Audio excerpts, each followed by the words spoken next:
આજે બેટા વાર્તા કરવાની છે મા દીકરાની વાત, પ્રેમની વાત। પ્રેમ એટલે પ્રેમ પ્રેમ સબ કોઈ કહે, પ્રેમ જાણે ન કોઈ, પ્રેમ જાણે જગત તો જુદા રહે ન કોઈ।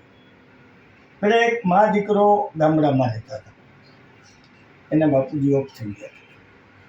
દીકરો ભેહું સારતો, દોરું ઘર હતું।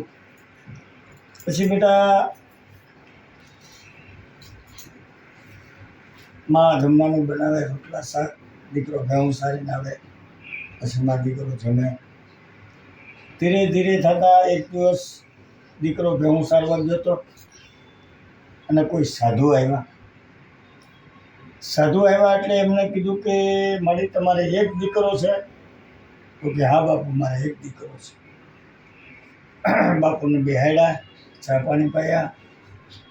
પછી બાપુએ એમ કીધું કે મારી તમારો દીકરો બહુ મોટો ધનવાન બનવાનો છે। તો કે હા બાપુ? તો કે હા બાપુ, મારી તમારો દીકરો બહુ ધનવાન બનશે, બહુ મોટો માણસ બનશે, આ જગતમાં પૂજા એવો માણસ બનશે। તો કે બાપુ તમને કેમ ખબર? તો કે મારી તમારા દીકરાના દાંતમાં એક લાખ છે। તો કે આ લાખ છે। કે લાખને કારણે એ ધનવાન બનશે, બહુ મોટો વિદ્વાન ધનવાન માણસ બનશે, બહુ પૈસા વાળો બનશે। પછી માને એક બાજુ દિલમાં હરખ થાય છે કે મારો દીકરો ધનવાન બનશે।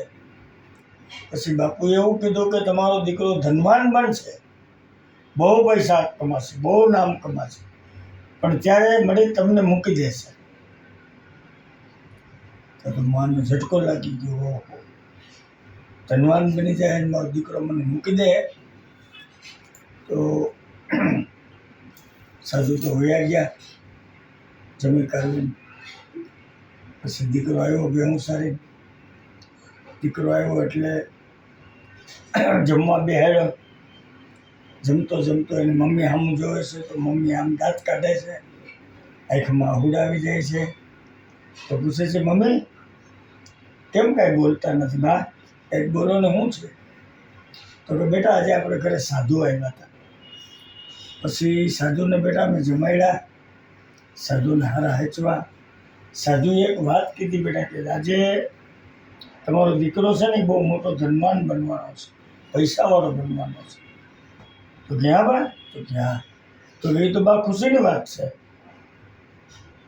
એ વાત સાચી બેટા, પણ સાધુએ એવું કીધું કે તું ધનવાન બન્યા પછી તારી મમ્મીનો સાથ છૂટી જાય તારાથી, તું મૂકી દઈશ ને? તો કે એમ કીધું? તો કે હા। તો કે હું ધનવાન બનીશ એનું કારણ હું બા?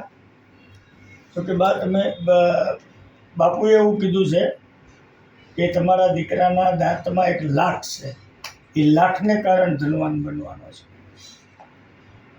આ લાખને કારણે ધનવાન બનવાનો છે? તો કે હા। તો દીકરો તો ફળિયામાં જાય છે, ફળિયામાં જઈ એક મોટો બધો પાણો લઈ અને લાખવાળો દાંત હોય ને પાડી નાખે।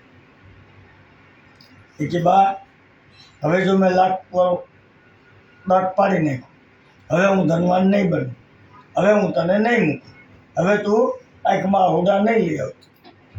એટલે આને બેટા મા દીકરાનો પ્રેમ કહેવાય। આવા દીકરા હોય, આવા દીકરા હોય આપણા કાઠિયાવાડમાં। બોલો રામચંદ્ર ભગવાન કી જય।